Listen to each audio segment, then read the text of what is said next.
Welcome to Penrose Learning, where we make understanding easy. You start by getting essentials in place.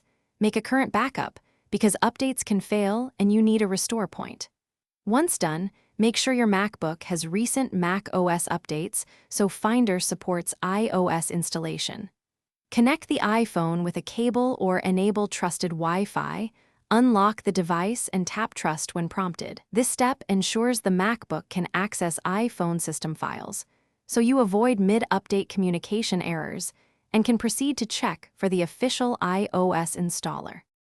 In Finder, select your iPhone under Locations. You'll see Storage, Backups, and the option to check for update. Click that to let the Mac query Apple's servers. You'll see the available iOS version, file size, and release notes. Read them for important fixes or compatibility notes. Choose Download and Update to start. The Mac downloads the IPSWA and prepares installation.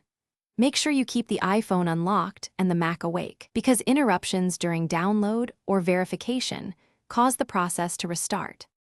When installation starts, Finder will verify the update, then transfer and install iOS onto the iPhone. You'll see progress bars on both machines. Do not unplug or close the lid. If a passcode prompt appears, enter it. This authorizes the process.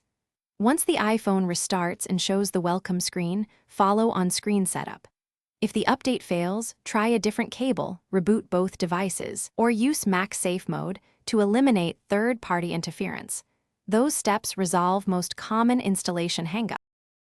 Thanks for watching. If this was helpful, leave a like and consider subscribing. See you next time.